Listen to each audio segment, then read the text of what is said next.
Bonjour à tous, bienvenue pour cette nouvelle édition du Club IMO, le club de l'immobilier, avec notre invité aujourd'hui, c'est François Payel. Bonjour. Bonjour.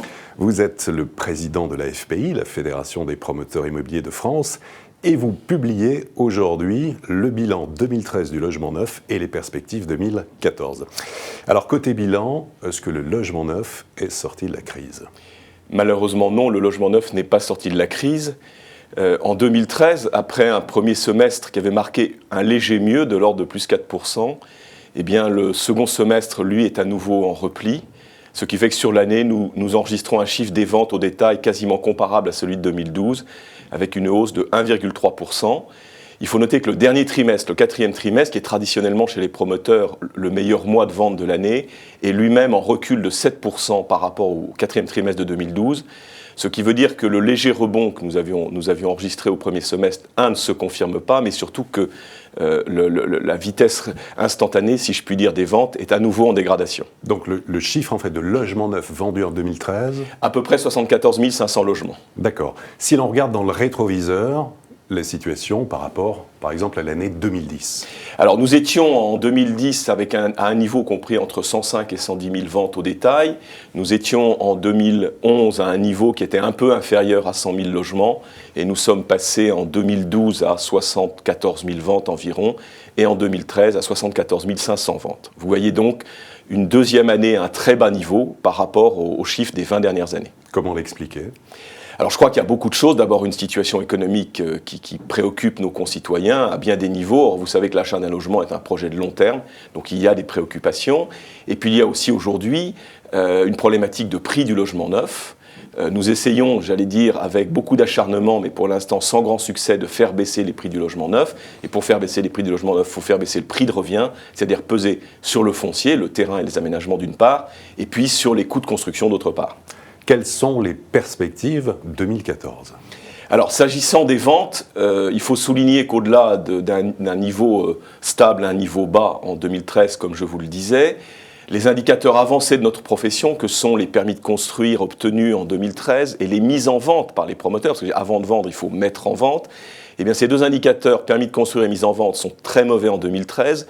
Un recul des mises en vente de 13% environ, un recul des permis de construire à peu près au même niveau, ce qui fait que je ne vois pas comment les ventes en 2014 ne vont pas reculer dans une fourchette de 10 à 15%, ce qui veut dire que nous atteindrions à peine 65 000 ventes, ce qui est un des chiffres les plus bas des 40 dernières années, pour ne pas dire le plus bas.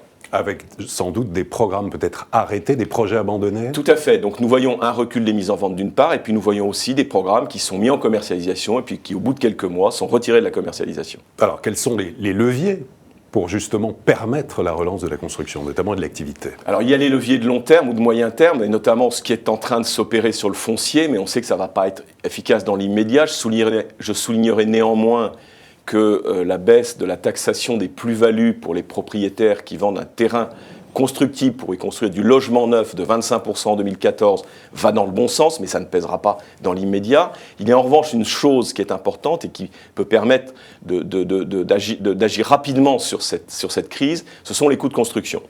Vous le savez, un travail a été engagé par le gouvernement avec un certain nombre de fédérations professionnelles, dont la Fédération des promoteurs, sur la baisse des coûts de construction. C'est un groupe de travail qui fonctionne depuis environ 6 mois. Nous avons remis en décembre 80 propositions au gouvernement, donc la Fédération des promoteurs immobiliers, mais aussi l'Union sociale pour l'habitat, l'Union des maisons françaises et la Fédération française du bâtiment. Et lorsque nous avons entendu le président de la République annoncer à Toulouse au début de l'année un objectif de baisse des coûts de construction de 10% à 5 ans, notre réponse a été de dire nous pouvons baisser les coûts de construction de 10%, mais beaucoup plus vite. Et en gros, si tout le monde s'y met, on peut être prêt début 2014. D'accord. Début 2015, pardon.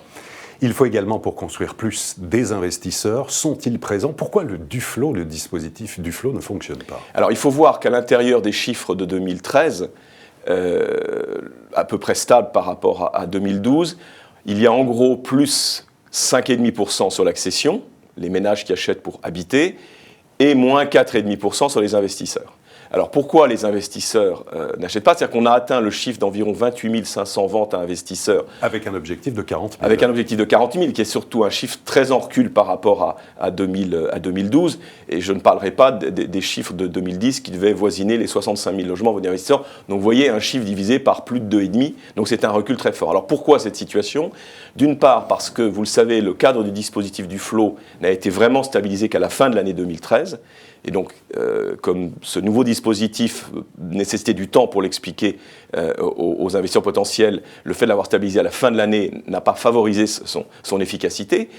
Puis il y a une deuxième chose, c'est que la mesure générale annoncée sur l'encadrement des loyers dans la loi Allure, qui est une mesure assez complexe, parce que pour comprendre ce qu'est une médiane, ça n'est pas facile immédiatement, eh bien cette mesure d'encadrement des loyers induit un supplément de méfiance, si je puis dire, alors même que nous savons que les logements vendus dans le dispositif du FLO ont une probabilité quasi nulle d'être impactés par cet encadrement pendant les 10 prochaines années, mais néanmoins, ça a jeté un trouble profond sur l'investissement locatif, et ça explique aussi la méfiance des investisseurs. C'est-à-dire que le projet d'encadrement des loyers ne concernera pas l'immobilier neuf. Si, le projet d'encadrement des loyers concernera l'immobilier neuf. Ce que je dis simplement, c'est que les loyers du dispositif du FLO étant déjà par construction inférieurs au prix du marché, la probabilité qu'il soit 20% au-dessus de la médiane, je suis désolé, c'est un peu technique, mais est proche de zéro, mais simplement c'est quand même un message très préoccupant pour les investisseurs et qui ne va pas les conforter dans leur projet. D'autres leviers pour relancer l'activité ? Alors je crois que l'accession à la propriété a été un peu le parent pauvre de ces 2 dernières années. Il ne s'agit pas de revenir forcément à une stratégie tous propriétaires, ça je crois que ce n'est pas le sujet. En revanche, l'accession à la propriété, qui est aussi une réponse à une espérance, à un besoin des Français, doit être mieux traitée. On voit bien que le PTZ aujourd'hui, notamment pour des raisons de contraintes budgétaires, a été ciblé majoritairement sur le premier et le deuxième décile de revenus. Il est sans doute arrivé à la limite de son efficacité, et je pense qu'il faut repenser une vraie politique d'accession à la propriété. Vous seriez favorable à une réforme du prêt à taux zéro plus ? Alors nous travaillons en ce moment sur un certain nombre de pistes.